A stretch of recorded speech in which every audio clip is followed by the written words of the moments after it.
எல்லோருக்கும் வணக்கம். நம்ம இந்த வீடியோவில் எதை பற்றி பார்க்க போகிறோம்னு பார்த்தீங்கன்னா, new book 10th social science ஜியாகிரஃபியில் இருக்கக்கூடிய புக் பேக் கொஸ்டின்ஸ்லாம் பார்க்க போகிறோம். வாங்க பார்க்கலாம். ஃபர்ஸ்ட் வால்யூம் அதில் பார்த்தீங்கன்னா ஜியாகிரஃபியில் ஃபஸ்ட் படம் என்னென்னு பார்த்தீங்கன்னா, இந்தியா அமைவிடம், நிலத்தோற்றம் மற்றும் வடிகால் அமைப்பு. அதோட புக் பேக் கொஸ்டின்ஸ் பார்க்கலாம். ஃபர்ஸ்ட் கொஸ்டின் பார்த்தீங்கன்னா, இந்தியாவின் வடக்கு தெற்கு பரவல் என்னென்னு கேட்டிங்கன்னா ஆன்சர் பார்த்தீங்கன்னா 3614 கிலோமீட்டர். இந்தியாவின் வடக்கு தெற்கு பரவல் ஆன்சர் 3614 கிலோமீட்டர். செகண்ட் கொஷின், இந்தியாவின் தென்கோடி முனை இந்திரா முனை. தேர்ட் கொஷின், இமயமலையின் கிழக்கு மேற்கு பரவல் 2500 கிலோமீட்டர். ஃபோர்த் கொஷின், பீகாரின் துயரம் என்று அழைக்கப்படும் ஆறு கோசி ஆறு. அதுக்கடுத்து ஃபிஃப்த் கொஷின், தக்கான பீடபூமியின் பரப்பளவு 7 லட்சம் சதுர கிலோமீட்டர் ஆகும்.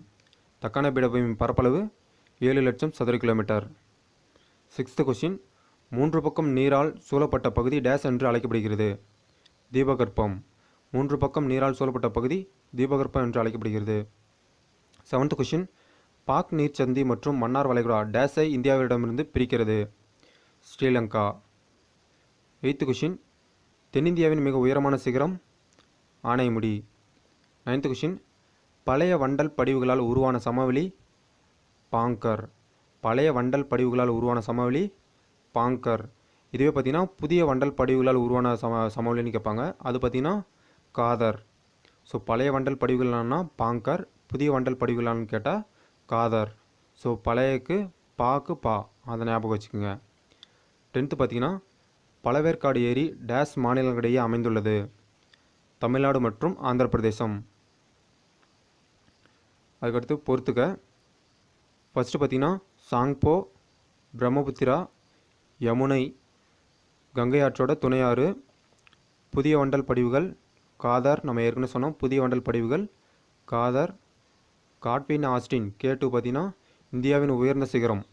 இந்தியாவின் உயர்ந்த சிகரம் காட்வின் ஆஸ்டின். 5 பார்த்திங்கன்னா சோழமண்டல கடற்கரை, தென்கிழக்கு கடற்கரை சமவெளி. ஸோ ஃபஸ்ட்டு பாடத்தில் இவ்வளோ தான் book back questions. So second பாடத்தில் பார்க்கலாம். ஜியாகிரஃபியில் ரெண்டாவது பாடம் என்னென்னு பார்த்தீங்கன்னா, இந்திய காலநிலை மற்றும் இயற்கை தாவரங்கள். இதோட புக் பேக் கொஷின்ஸை பார்க்கலாம். ஃபஸ்ட்டு கொஷின், வானிலையியல் ஒரு டேஸ் அறிவியல் ஆகும். வானிலை அறிவியல் ஆகும். செகண்ட் கொஷின், நாம் பருத்தி ஆடைகளை டேஸ் காலத்தில் அணிகிறோம். கோடை காலத்தில். தேர்ட் கொஷின், மேற்கத்திய இடையூறுகளால் மழைப்பொழிவை பெறும் பகுதி பஞ்சாப். ஃபோர்த் கொஷின், கேரளா மற்றும் கர்நாடக கடற்கரை பகுதிகளில் விளையும் மாங்காய்கள் விரைவில் முதிர்வதற்கு டேஸ் காற்றுகள் உதவுகின்றன. மாஞ்சாரல். ஃபிஃப்த் கொஷின், ஒரே அளவு மழை பெறும் இடங்கள் இணைக்கும் கோடு டேஸ் ஆகும். சமமலை கோடுகள்.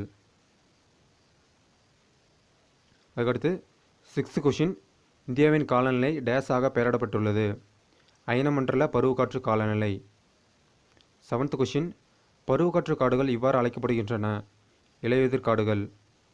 எய்த் கொஷின், இமயமலையில் 2400 மீட்டர் உயரத்திற்கு மேல் காணப்படும் காடுகள் ஆல்பைன் காடுகள். இமயமலையில் 2400 மீட்டர் உயரத்திற்கு மேல் காணப்படும் காடுகள் ஆல்பைன் காடுகள். நைன்த் கொஷின், சேஷலம் உயிர்கோள பெட்டகம் அமைந்துள்ள மாநிலம் ஆந்திர பிரதேசம். சேஷாலம் உயிர்கோள பெட்டகம் அமைந்துள்ள மாநிலம் ஆந்திர பிரதேசம். 10th கொஷின், யுனெஸ்கோவின் உயிர்கோள பாதுகாப்பு பெட்டகத்தின் ஒரு அங்கமாக இல்லாதது கட்ச். ஸோ அதுக்கடுத்து பொறுத்துக்கு பார்க்கலாம். ஃபஸ்ட்டு பார்த்திங்கன்னா யானை பாதுகாப்பு திட்டம், யானைகள் பாதுகாப்பு. செகண்டு, உயிர் பண்ணை சிறப்பு பகுதிகள் இமயமலைகள். தேர்டு, வடகிழக்கு பருவக்காற்று அக்டோபர் டிசம்பர். ஃபோர்த்து, அயனமண்டல முட்புதர் காடுகள், பாலை மற்றும் அரை பாலைவன தாவரங்கள். ஃபிஃப்த்து பார்த்திங்கன்னா கடலோர காடுகள், கடற்கரை காடுகள். கீழே பார்த்தீங்கன்னா கூற்று காரணம் கொடுத்துருக்காங்க, அதையும் பார்த்துடலாம். கூற்று, பருவக்காற்று காடுகள் எளிதில் புரிந்து கொள்ள இயலாத வானிலை நிகழ்வாகும். காரணம் பார்த்திங்கன்னா, வானிலை வல்லுநர்கள் பருவக்காற்றின் தோற்றத்தை பற்றி பல்வேறு கருத்துக்களை கூறியுள்ளனர் அப்படின்னு கொடுத்துருக்காங்க. ரெண்டுமே ஆக்சுவலி ரைட்டு. ஸோ ஏஆர் இரண்டுமே பார்த்திங்கன்னா சரி, கூற்றுக்கான காரணம் சரி அப்படின்னு சொல்லி கொடுத்து கரெக்டு. ஏ மற்றும் ஆர் இரண்டும் சரி, கூற்றுக்கான காரணம் சரி. செகண்ட் கொஷின், கூற்று, இமயமலையானது ஒரு காலநிலை அரணாக செயல்படுகிறது. காரணம் பார்த்திங்கன்னா, இமயமலை மத்திய ஆசியாவிலிருந்து வீசும் குளிர்காற்றை தடுத்து இந்திய துணைக்கண்டத்தை மிதவெப்பமாக வைத்திருக்கிறது. ஸோ ஏ மற்றும் ஆர் இரண்டும் சரி, கூற்றுக்கான காரணம் சரி. ஸோ அதுக்கடுத்து பார்த்தீங்கன்னா பொருந்தாத விடையை தேர்வு செய்க. ஓதக்காடுகள் இதனை சுற்றி காணப்படுகிறது. ஸோ பார்த்தீங்கன்னா ஆன்சர் பாலைவனம். மற்றது எல்லாமே பார்த்தீங்கன்னா டெல்டான்னு வரும், அது எல்லாமே சேமு. ஸோ இவங்க வந்து பொருந்தாத விடையை தான் சொல்லியிருக்காங்க. ஸோ அப்போ பாலைவனம். செகண்ட் பார்த்தீங்கன்னா இந்தியாவின் காலநிலையை பாதிக்கும் காரணிகள். ஸோ அவங்க வந்து பொருந்தாத சொல்லியிருக்காங்க. அது ஆன்சர் பார்த்தீங்கன்னா மண். ஸோ வந்து செகண்ட் யூனிட்டில் அவ்வளோதான். ஸோ தேர்ட் யூனிட்டில் பார்க்கலாம். இந்த ஆன்சர்ஸ்லாம் பார்த்தீங்கன்னா நானே புக்கில் தேடி ஆன்சர்லாம் மார்க் பண்ணியிருக்கேன். ஸோ எல்லாமே கரெக்டாக மார்க் பண்ணியிருக்கேன். நீங்கள் ஒன்ஸ் வேணாலும் செக் பண்ணிக்கலாம். ஸோ இந்த வீடியோ பிடிச்சா கண்டிப்பாக ஒரு லைக் போட்டுருங்க. அது மட்டும் இல்லாமல் நம்ம சேனலை சப்ஸ்கிரைப் பண்ணாங்க சப்ஸ்கிரைப் பண்ணிக்கோங்க. இது போன்ற பல வீடியோஸ் நீங்கள் வந்து தெரிஞ்சுக்கலாம். ஸோ தேர்ட் யூனிட் என்னென்னு பார்த்தீங்கன்னா வேளாண்மை கூறுகள். ஸோ இதில் இருக்கக்கூடிய புக் பேக் கொஸ்டின்ஸ் பார்க்கலாம். ஃபர்ஸ்ட் கொஸ்டின் பார்த்தீங்கன்னா டேஷ் மண்ணில் இரும்பு ஆக்சைடு அதிகமாக காணப்படுகிறது. ஆன்சர் செம்மண். செகண்ட் கொஸ்டின் எந்த நிறுவனம் இந்தியாவில் உள்ள மண் வகைகளை 8 பெரும் பிரிவுகளாக பிரித்துள்ளது? இந்திய வேளாண்மை ஆராய்ச்சி நிறுவனம். இந்திய வேளாண்மை ஆராய்ச்சி நிறுவனம். தேர்ட் கொஸ்டின் ஆறுகளின் மூலம் உருவாகும் மண் வண்டல் மண். ஃபோர்த் கொஸ்டின் இந்தியாவின் உயரமான புவியீர்ப்பு அணை பக்ரானங்கல் அணை. உயரமானன்னு கேட்டால் பக்ரானங்கல் அணை. ஸோ நீளமான அணைன்னு கேட்கும்போது தான் ஹீராவுட்டுக்கு அணை. ஸோ மாற்றி போட்டுறக்கூடாது, இது ஒரு ரொம்ப முக்கியமான கொஷின். இந்தியாவின் உயரமான புவியீர்ப்பு அணை பக்ரானங்கல் அணை. ஃபிஃப்த் கொஷின் டேஷ் என்பது ஒரு வாணிப பயிர் பருத்தி. சிக்ஸ்த் கொஷின் கரிசல் மண் டேஷ் எனவும் அழைக்கப்படுகிறது பருத்தி மண். ஸோ அடுத்த செவன்த் கொஷின் நம்ம ஏற்கனவே சொன்னோம் பார்த்தீங்களா நீளமான அணை. ஸோ இப்போ தான் சொல்லி முடித்தோம். ஸோ அதுக்குள்ளே புக் பேக் கொஷின்ஸ் இருக்குது. ஸோ உலகிலேயே மிக நீளமான அணை பார்த்தீங்கன்னா ஹீராகுட் அணை. எய்த்து கொஷின் இந்தியாவின் அதிகம் நெல் விளையும் மாநிலம் மேற்கு வங்காளம். நைன்த் கொஷின் இந்தியாவில் தங்க இலைப்பயிர் என அழைக்கப்படுவது டேஸ் சணல். 10th கொஷின் காப்பி அதிகம் உற்பத்தி செய்யும் மாநிலம் கர்நாடகா. ஸோ சரியான கூற்றை கண்டுபிடிக்கும்னு சொல்லி கொடுத்துருக்காங்க. ஸோ பார்க்கலாம். கூற்று பழங்கள் காய் வகைகள் மற்றும் பூக்கள் பயிரிடலில் ஈடுபடுவது தோட்டக்கலைத்துறையாகும். காரணம் பார்த்திங்கன்னா உலகளவில் இந்தியா மா வாழை மற்றும் சிட்ரஸ் பல வகை உற்பத்தியில் முதலிடத்தில் உள்ளது. ஆன்சர் பார்த்தீங்கன்னா கூற்று சரி, காரணம் தவறு நண்பா. செகண்ட் பார்க்கலாம். கூற்று வண்டல் மண் ஆறுகளின் மூலம் அரிக்கப்பட்டு படிய வைக்கப்பட்ட மக்கிய பொருட்களால் ஆன ஒன்று. காரணம் பார்த்தீங்கன்னா நெல் மற்றும் கோதுமை வண்டல் மண்ணில் நன்கு வளரும். ஆன்சர் என்னன்னு பார்த்தீங்கன்னா கூற்று மற்றும் காரணம் இரண்டும் சரி, கூற்றுக்கான காரணம் சரியான விளக்கம் அல்ல அப்படின்னு கொடுத்துருக்காங்க. ஸோ கூற்று மற்றும் காரணம் இரண்டுமே சரி, ஆனால் கூற்றுக்கான காரணம் வந்து சரியான விளக்கம் இல்லை. ஸோ இதுதான் ஆன்சர். நீங்கள் ஒன்ஸ் வேணாலும் செக் பண்ணிக்கலாம். ஸோ அதுக்கடுத்து பார்த்தீங்கன்னா பொருந்தாததை தேர்ந்தெடுக்கணும்னு சொல்லி கொடுத்துருக்காங்க. ஸோ இதில் வந்து 3 கொஸ்டின் கொடுத்துருக்காங்க, அதில் பார்க்கலாம். ஃபஸ்ட்டு பார்த்தீங்கன்னா பொருந்தாத சொல்லை தேர்ந்தெடுக்கும். அதில் பார்த்தீங்கன்னா காஃபி. ஸோ மற்றதெல்லாம் பார்த்தீங்கன்னா திணை வகைகள் கோதுமை நெல் எல்லாமே ஒரே கேட்டகரி, காஃபி வந்து வேறு கேட்டகரி. ஸோ அதுக்கடுத்து பார்த்தீங்கன்னா கரிசல் மண். இதுக்கு என்ன ஆன்சர் பார்த்தீங்கன்னா செகண்டு பார்த்தீங்கன்னா கரிசல் மண் பொருந்தாத சொல்லை தேர்ந்தெடுக்குங்க. இது பார்த்தீங்கன்னா செகண்டு பார்த்தீங்கன்னா கரிசல் மண். ஸோ மற்ற அந்த காதர் பாங்கர்லாம் நமக்கு தெரியும். ஸோ பழைய வண்டல் மண் பழைய வண்டல் படிவுகள் பார்த்தீங்கன்னா பாங்கர், புதிய வண்டல் படிவுகள் வந்து காதர், அந்த வண்டல் மண். இது எல்லாமே மூணுமே ஒரே கேட்டகரி, கரிசல் மண் வந்து வேறு கேட்டகரி. தேர்டுக்கு என்ன ஆன்சர் பார்த்தீங்கன்னா ஏரி பாசனம். மற்றது எல்லாமே கடைசியில் பாருங்கள் எல்லாமே கால்வாய். ஸோ ஏரி பாசனம் மட்டும் டிஃப்ரெண்ட்டு. பொறுத்துக்க. ஃபஸ்ட்டு இந்தியாவின் சர்க்கரை கிண்ணம் உத்தரப்பிரதேசம் மற்றும் பீகார். காஃபி பார்த்தீங்கன்னா கர்நாடகா. டெகிரி அணை தேர்டுக்கு பார்த்தீங்கன்னா இந்தியாவின் உயரமான அணை. டெகிரி அணைன்றது இந்தியாவின் உயரமான அணை. ஹீராகுட் மகாநதி. தோட்டக்கலை தங்கப்புரட்சி. ஸோ தேர்ட் யூனிட்டில் அவ்வளோதான் நம்ம புக் பேக் கொஸ்டின். ஃபோர்த் யூனிட்டில் பார்க்கலாம். ஃபோர்த் யூனிட் என்னென்னு பார்த்தீங்கன்னா வளங்கள் மற்றும் தொழிலகங்கள். ஸோ இதோட புக் பேக் கொஸ்டின்ஸ் எல்லாம் பார்க்கலாம். ஃபஸ்ட்டு கொஸ்டின் பார்த்தீங்கன்னா மாங்கனீசு இவற்றில் பயன்படுகிறது. ஆன்சர் எஃகு தயாரிப்பு. மாங்கனீசு இவற்றில் பயன்படுகிறது எஃகு தயாரிப்பு ஆன்சர். செகண்ட் கொஸ்டின் பார்த்தீங்கன்னா ஆந்திரசைட் நிலக்கரி டேஸ் கார்பன் அளவை கொண்டுள்ளது. 80% 95% வரையும் ஆந்திரசைட் நிலக்கரி வந்து கார்பன் அளவை கொண்டுள்ளது. தேர்ட் கொஸ்டின் பார்த்தீங்கன்னா பெட்ரோலியத்தில் உள்ள முக்கிய கனிமங்கள் மற்றும் ஹைட்ரஜன் மற்றும் days carbon.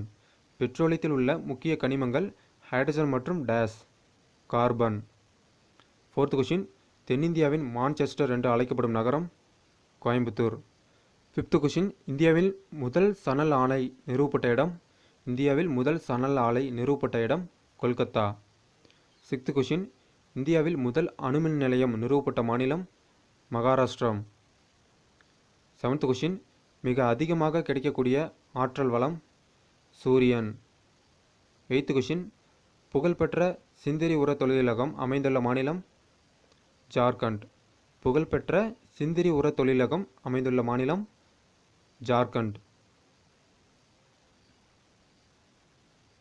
9th question Chhota Nagpur பீடபூமி பகுதியின் பொருளாதார வளர்ச்சிக்கு கருவாக இருப்பது கனிமப்படிவுகள்.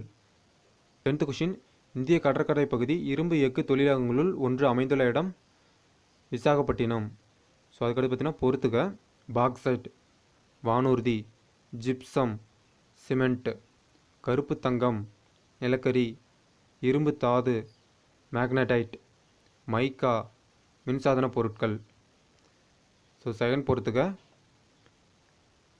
பொறுத்துக இந்தியாவின் டெட்ராய்டு சென்னை, அனல் மின் நிலையம் 1975, காற்றாலை பண்ணை குஜராத், ஓதசக்தி திருவனந்தபுரம், சூரிய சக்தி ஆந்திர பிரதேசம். ஸோ இது மட்டும் கோச்சிக்காதீங்க நண்பா. ஸோ எடிட் பண்ணும்போது கொஞ்சம் மாறிடுச்சு, ஸோ கோச்சிக்காதீங்க. காற்றாலை பண்ணை குஜராத், ஓதசக்தி திருவனந்தபுரத்தில் எங்கே நண்பா? விழிஞ்சம் அப்படின்ற இடத்துல இருக்கும். ஸோ ஓதசக்தி அந்த கடல் அலைகள் மூலிமா அந்த மின்சாரம் தயாரிக்கிறாங்க பார்த்தீங்களா? ஸோ ஓதசக்தி திருவனந்தபுரம், விழிஞ்சம் அப்படின்ற இடத்துல இருக்குது. ஸோ சூரிய சக்தியில் அதிகமாக எங்கே தயாரிக்கிறாங்க பார்த்தீங்கன்னா எந்த மாநிலம் பார்த்தீங்கன்னா ஸோ ஆந்திர பிரதேசம் தான். ஸோ இதை மட்டும் கொஞ்சம் மார்க் பண்ணிக்கங்க. ஸோ இது மட்டும் கொஞ்சம் மாறிடுச்சு, எடிட் பண்ணும்போது கொஞ்சம் மாறிடுச்சு, கோச்சிக்காதீங்க நண்பா. 4th யூனிட்டில் அவ்வளோதான் நண்பா book back questions. So 5th யூனிட்டில் பார்க்கலாம். 5th யூனிட் என்னென்னு பார்த்தீங்கன்னா இந்தியா, மக்கள் தொகை, போக்குவரத்து, தகவல் தொடர்பு மற்றும் வணிகம். ஸோ இதோட புக் பேக் கொஷின்ஸில் பார்க்கலாம். ஃபர்ஸ்ட் கொஷின் பார்த்தீங்கன்னா மக்கள் தொகையின் பல்வேறு அம்சங்கள் பற்றிய அறிவியல் பூர்வமான படிப்பு மக்களியல். மக்கள் தொகையின் பல்வேறு அம்சங்கள் பற்றிய அறிவியல் பூர்வமான படிப்பு மக்களியல். செகண்ட் கொஷின் 2011ஆம் ஆண்டின் மக்கள் தொகை கணக்கெடுப்பின்படி அதிக கல்வியறிவு பெற்ற மாநிலம் கேரளா. தேர்ட் கொஷின் மனிதவள மேம்பாடு டேஸ் மூலம் கணக்கிடப்படுகிறது. ஆன்சர் பார்த்தீங்கன்னா ஐக்கிய நாடுகளின் வளர்ச்சி திட்டம் UNDP, united national development programme சொல்லுவாங்க. ஸோ அவங்க தான் வந்து மனிதவள மேம்பாடு வந்து கணக்கிட பண்ணுவாங்க. ஃபோர்த் கொஷின் டேஷ் போக்குவரத்து நேரடியாக உற்பத்தியாளரையும் நுகர்வோரையும் இணைக்கிறது சாலை. ஃபிஃப்த் கொஷின் இந்தியாவில் தங்க நாற்கர சாலையின் நீளம் 5846 கிலோமீட்டர். இந்தியாவின் தங்க நாற்கர சாலையின் நீளம் 5846 கிலோமீட்டர். சிக்ஸ்த் கொஷின் இந்திய உள்நாட்டு நீர்வழி போக்குவரத்தின் நீளமானது 14500 கிலோமீட்டர். செவன்த் கொஷின் தேசிய தொலையுணர்வு மையம் அமைந்துள்ள இடம் ஹைதராபாத். தேசிய தொலையுணர்வு மையம் அமைந்துள்ள இடம் ஹைதராபாத். எய்த்து கொஷின் எளிதில் செல்ல முடியாத பகுதிகளுக்கு பயன்படுத்தப்படும் போக்குவரத்து வான்வழி போக்குவரத்து. நைன்த் கொஷின் கீழ்கண்டவற்றில் எவை வானுலங்கு ஊர்தியுடன் தொடர்புடையது? பிராக்கெட்டில் ஹெலிகாப்டர்னு கொடுத்துருக்காங்க, அதை பார்த்துக்கோங்க. ஆன்சர் பார்த்தீங்கன்னா பவன் ஹார்ன்ஸ். 10th கொஷின் இந்தியாவின் முக்கிய இறக்குமதி பொருள் ஆபரணங்கள். இந்தியாவின் முக்கிய இறக்குமதி பொருள் ஆபரணங்கள். ஸோ அதுக்கடுத்து பார்த்தீங்கன்னா பொறுத்துக்க பார்க்கலாம். First question எல்லைப்புறச்சாலை 1960. இன்சாட் செயற்கைக்கோள் தகவல் தொடர்பு. இன்சாட் பார்த்தீங்கன்னா செயற்கைக்கோள் தகவல் தொடர்பு. தேர்டு பார்த்தீங்கன்னா மேசகான் கப்பல் கட்டும் தளம் மும்பை. ஃபோர்த்து பார்த்தீங்கன்னா புறநகர பரவல் நகரமயமாக்கலின் தாக்கம். ஃபிஃப்த்து பார்த்தீங்கன்னா கொங்கன் ரயில்வே 1990. ஸோ கொங்கன் ரயில்வேக்கு வந்து 1990ன்னு இங்கே வந்து புக் பேக்கில் கொடுத்துருக்காங்க. ஸோ ஆனால் புக்குக்குள்ளே உள்ள கண்டென்ட் கொடுப்பாங்க பார்த்தீங்கன்னா, அந்த கண்டென்ட்டில் என்ன கொடுத்துருக்காங்கன்னு பார்த்தீங்கன்னா 1998ஆம் ஆண்டு அமைக்கப்பட்டது அப்படின்னு கொடுத்துருக்காங்க. ஸோ கொங்கன் ரயில்வேக்கு 1998ன்னு புக்குக்குள்ளே கொடுத்துருக்காங்க. ஆனால் பேக்கில் வந்து 1990ன்னு கொடுத்துருக்காங்க. இதை ஒன்ஸ் செக் பண்ணிக்கணும் நண்பா. ஸோ அதுக்கடுத்து அவ்வளோதான் நண்பா. ஸோ நம்ம வந்து ஜாகிரஃபி 10th நியூ புக்கில் இருக்கக்கூடிய ஜாகிரஃபி ஃபஸ்ட் வால்யூமில் இருக்கக்கூடிய ஜாகிரஃபி புக் பேக் கொஷின்ஸ் எல்லாம் பார்த்துட்டோம். இப்போ நம்ம செகண்ட் டைம் பார்க்க போகிறோம். செகண்ட் டைமில் பார்த்தீங்கன்னா 6வது யூனிட்டு. ஸோ என்ன பாடம்னு பார்த்தீங்கன்னா தமிழ்நாடு இயற்கை பிரிவுகள். ஃபர்ஸ்ட் கொஷின் தமிழ்நாட்டின் அச்சப்பரவல் டேஸ் முதல் டேஸ் வரை உள்ளது. ஆன்சர் 8 டிகிரி 4 தீர்க்க வடக்கு முதல் 13 டிகிரி 35 தீர்க்க வடக்கு வரை. செகண்ட் கொஷின் தமிழ்நாட்டின் தீர்க்க பரவல் டேஸ் முதல் டேஸ் வரை உள்ளது? ஆன்சர் 76 டிகிரி 18 தீர்க்க மேற்கு முதல் 80 டிகிரி 20 தீர்க்க மேற்கு வரை. தேர்ட் கொஸ்டின், தமிழ்நாட்டில் உள்ள மிக உயரமான சிகரம் டேஸ் ஆகும்? ஆன்சர் தொட்டபெட்டா. இது பார்த்தீங்கன்னா ரொம்ப முக்கியமான கேள்வி. ஸோ இதை நல்லா படிச்சுக்கோங்க. தமிழ்நாட்டில் உள்ள மிக உயரமான சிகரம் தொட்டபெட்டா. இது இந்தியாவில் கேட்கல, தமிழ்நாட்டில் கேட்குறாங்க. ஸோ மாற்றி ஆன்சர் பண்ணிடாதீங்க. தமிழ்நாட்டில் உள்ள மிக உயரமான சிகரம் தொட்டபெட்டா. ஃபோர்த்து கொஷின், கீழ்கண்டவற்றில் தமிழ்நாட்டின் மேற்கு தொடர்ச்சி மலையில் அமையாத கணவாய் எது? ஆன்சர் போர்காட். ஃபிஃப்த் கொஷின், கீழ்கண்டவற்றில் அரபிக்கடலில் கலக்கும் ஆறு எது? ஆன்சர் எதுன்னு பார்த்தீங்கன்னா பெரியார். கீழ்கண்டவற்றில் அரபிக்கடலில் கலக்கும் ஆறு எது? பெரியார். ஆறாவது கேள்வி, தமிழ்நாட்டில் அதிக பரப்பளவில் மாங்குரோவ் காடுகள் காணப்படும் மாவட்டம் எது?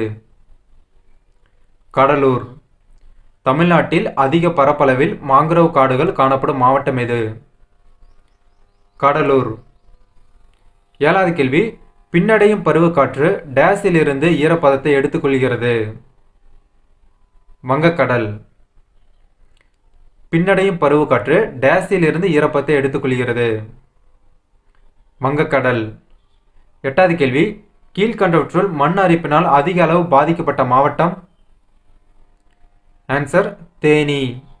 கீழ்கண்டவற்றுள் மண் அரிப்பினால் அதிக அளவு பாதிக்கப்பட்ட மாவட்டம்? தேனி. நைன்த் கொஸ்டின், தமிழ்நாட்டில் அதிக பரப்பளவில் காடுகளை கொண்ட மாவட்டம் எது? ஆன்சர் பார்த்தீங்கன்னா தருமபுரி. இதுவும் பார்த்தீங்கன்னா ஒரு முக்கியமான கேள்வி, நல்லா பார்த்துக்கோங்க. தமிழ்நாட்டில் அதிக பரப்பளவில் காடுகளை கொண்ட மாவட்டம்? தருமபுரி. ஸோ அதுக்கடுத்து பார்த்தீங்கன்னா கோடிட்ட இடங்கள் நெருப்புக கொடுத்துருக்காங்க. ஸோ ஃபர்ஸ்ட் கொஸ்டின் பார்த்தீங்கன்னா, நீலகிரி மற்றும் தருமபுரி மாவட்டங்களுக்கிடையே காணப்படும் பீடபூமி டேஸ் ஆகும்? ஆன்சர் கோயம்புத்தூர் பீடபூமி. நீலகிரி மற்றும் தருமபுரி மாவட்டங்களுக்கிடையே காணப்படும் பீடபூமி டேஸ் ஆகும்? கோயம்புத்தூர் பீடபூமி. ரெண்டாவது கேள்வி, கிழக்கு தொடர்ச்சி மலையின் தென்பகுதியில் உள்ள உயரமான சிகரம் டேஸ் ஆகும்? சோலை கரடு. கிழக்கு தொடர்ச்சி மலையின் தென்பகுதியில் உள்ள உயரமான சிகரம் டேஸ் ஆகும்? சோலை கரடு. தேர்ட் கொஸ்டின், ஆற்று தீவான ஸ்ரீரங்கம் டேஸ் மற்றும் டேஸ் ஆறுகளுக்கிடையே அமைந்துள்ளது? கொள்ளிடம் மற்றும் காவிரி. ஆற்று தீவான ஸ்ரீரங்கம் டேஸ் மற்றும் டேஸ் ஆறுகளுக்கிடையே அமைந்துள்ளது? கொள்ளிடம் மற்றும் காவிரி. ஃபோர்த் கொஸ்டின், தமிழ்நாட்டின் மாநில விலங்கு? வரையாடு. தமிழ்நாட்டின் மாநில விலங்கு வரையாடு. ஸோ அதுக்கடுத்து பார்த்தீங்கன்னா பொறுத்துக்கு வந்து கொடுத்துருக்காங்க நண்பா. ஸோ ஃபர்ஸ்ட் கொஸ்டின் பார்க்கலாம். குளிர்காலம். ஆன்சர் எதுன்னு பார்த்தீங்கன்னா டிசம்பர் டு பிப்ரவரி. ஸோ குளிர்காலம் பார்த்தீங்கன்னா டிசம்பர் டு பிப்ரவரி. அதுக்கடுத்து ரெண்டாவது கேள்வி, கோடைக்காலம் March to May. Third question, தென்மேற்கு பருவக்காற்று June to September. Fourth question, வடகிழக்கு பருவக்காற்று October to November. Fifth question, மாஞ்சாரல் முன்பருவமழை. ஸோ அதுக்கடுத்து பார்த்தீங்கன்னா கூற்று வகை வினா கொடுத்துருக்காங்க. ஸோ இதில் என்ன கொடுத்துருக்காங்கன்னு பார்ப்போம். ஃபர்ஸ்ட் கொஸ்டின், ஃபர்ஸ்ட் கூற்று கொடுத்துருக்காங்க. தமிழ்நாடு தென்மேற்கு பருவக்காற்று காலங்களில் அதிக மழையை பெறுவதில்லை. காரணம் பார்த்தீங்கன்னா இது மேற்கு தொடர்ச்சி மலையின் மலைமறைவு பிரதேசத்தில் அமைந்துள்ளது. இதுக்கான ஆன்சர் என்னன்னு பார்த்தீங்கன்னா கூற்று காரணம் இரண்டும் சரி. காரணம் பார்த்தீங்கன்னா கூற்றை விளக்குகிறது. ஸோ கூற்று பார்த்தீங்கன்னா தமிழ்நாடு தென்மேற்கு பருவக்காற்று காலங்களில் அதிக மழையை பெறுவதில்லை. ஸோ கரெக்டு தான். ஏன்னு பார்த்தீங்கன்னா தமிழ்நாடு பார்த்தீங்கன்னா வடகிழக்கு பருவக்காற்று மூலியமாக தான் அதிக மழையை பெறுது. ஸோ கூற்று வந்து சரியானது. ஸோ அதுக்கான காரணமும் வந்து சரியானது. 7th யூனிட் தமிழ்நாடு மானிட புவியியல். ஸோ இந்த பாடத்திற்கு உண்டான book back question and answers பார்க்கலாம். ஃபர்ஸ்ட் கொஸ்டின், தென்னிந்தியாவின் நெற்களஞ்சியம் என்று அழைக்கப்படும் டெல்டா? Answer Kaveri delta. தென்னிந்தியாவின் நெற்களஞ்சியம் என்று அழைக்கப்படும் delta Kaveri delta. Second question, தமிழ்நாட்டு மக்களின் இரண்டாவது முக்கிய உணவு பெயர்? ஆன்சர் சிறுதானியம். தமிழ்நாட்டு மக்களின் இரண்டாவது உணவு பெயர் சிறுதானியங்கள். தேர்ட் கொஸ்டின், தமிழ்நாட்டின் மிகப்பெரிய நீர்மின் சக்தி திட்டம்? மேட்டூர். ஸோ முக்கியமான கேள்வி. தமிழ்நாட்டின் மிகப்பெரிய நீர்மின் சக்தி திட்டம் மேட்டூர். ஃபோர்த் கொஸ்டின், தமிழ்நாட்டில் உள்ள பெரிய மற்றும் சிறிய துறைமுகங்களின் எண்ணிக்கை? 3 மற்றும் 15. இதுவும் ஒரு முக்கியமான கேள்வி. தமிழ்நாட்டில் உள்ள பெரிய மற்றும் சிறிய துறைமுகங்களின் எண்ணிக்கை 3 மற்றும் 15. ஸோ அதுக்கடுத்து பார்த்தீங்கன்னா கோடிட்ட இடங்களை நிரப்புக கொடுத்துருக்காங்க. ஃபர்ஸ்ட் கொஸ்டின், தமிழ்நாட்டின் பொருளாதாரத்தில் வேளாண்மை துறையின் பங்கு டேஷ் சதவீதத்தை வகிக்கிறது? 21%. தமிழ்நாட்டின் பொருளாதாரத்தில் வேளாண்மை துறையின் பங்கு டேஷ் சதவீதத்தை வகிக்கிறது? 21%. செகண்ட் கொஸ்டின், சாத்தனூர் அணை டேஷ் ஆற்றின் குறுக்கே கட்டப்பட்டுள்ளது? தென்பெண்ணை. சாத்தனூர் அணை டேஷ் ஆற்றின் குறுக்கே கட்டப்பட்டுள்ளது? தென்பெண்ணை. தேர்ட் கொஸ்டின், மும்பை மற்றும் டெல்லியை அடுத்த இந்தியாவின் 3வது பெரிய விமான நிலையம் டேஷ் ஆகும்? சென்னை. மும்பை மற்றும் டெல்லியை அடுத்த இந்தியாவின் 3வது பெரிய விமான நிலையம் சென்னை ஆகும். ஃபோர்த் கொஸ்டின், இறக்குமதி மற்றும் ஏற்றுமதி மதிப்புகளுக்கு இடையிலுள்ள வேறுபாடு டேஷ் என அழைக்கப்படுகிறது? வர்த்தக சமநிலை. இறக்குமதி மற்றும் ஏற்றுமதி மதிப்புகளுக்கு இடையில் உள்ள வேறுபாடு டேஷ் என அழைக்கப்படுகிறது? வர்த்தக சமநிலை. ஸோ கோடிட்ட இடத்தை நிரப்புக முடிஞ்சிருச்சு. அதுக்கடுத்து பார்த்தீங்கன்னா பொறுத்துக்க கொடுத்துருக்காங்க. ஃபர்ஸ்ட் கொஸ்டின், பாக்சைட் எங்கே இருக்குன்னு பார்த்தீங்கன்னா அதிகமாக சேர்வராயன் மலை. ஜிப்சம் இதுக்குண்டான ஆன்சர் பார்த்தீங்கன்னா திருச்சிராப்பள்ளி. இரும்பு சேலம். ஃபோர்த்து பார்த்தீங்கன்னா சுண்ணாம்புக்கல் கோயம்புத்தூர். ஸோ அடுத்து பொறுத்துக்க முடிஞ்சிருச்சு. ஸோ அதுக்கடுத்து சரியான கூற்றினை கண்டுபிடி கொடுத்துருக்காங்க. ஸோ கூற்று காரணம் கொடுத்துருக்காங்க. ஃபர்ஸ்ட் கொஸ்டின் பார்க்கலாம். கூற்று, கோயம்புத்தூர், திருப்பூர் மற்றும் ஈரோடு மண்டலம் தமிழ்நாட்டின் ஜவுளி பள்ளத்தாக்கு என அழைக்கப்படுகிறது. காரணம், இவைகள் நெசவாலைகள் மூலம் தமிழ்நாட்டின் பொருளாதாரத்திற்கு முக்கிய பங்களிப்பை அளிக்கின்றன. இதுக்கான ஆன்சர் என்ன பார்த்தீங்கன்னா கூற்று மற்றும் காரணம் இரண்டும் சரி. காரணம் கூற்றுக்கான சரியான விளக்கமாகும். ஸோ இதுதான் ஆன்சர். ஸோ அடுத்த ரெண்டாவது கேள்வி பார்க்கலாம். ஸோ கூற்று, நீலகிரி தமிழ்நாட்டின் குறைந்த மக்கள் தொகை கொண்ட மாவட்டம். காரணம், இது தமிழ்நாட்டின் மேற்கு பகுதியில் அமைந்துள்ளது. இதுக்கான ஆன்சர் என்னன்னு பார்த்தீங்கன்னா கூற்று மற்றும் காரணம் சரி, ஆனால் காரணம் கூற்றுக்கான சரியான விளக்கம் அல்ல.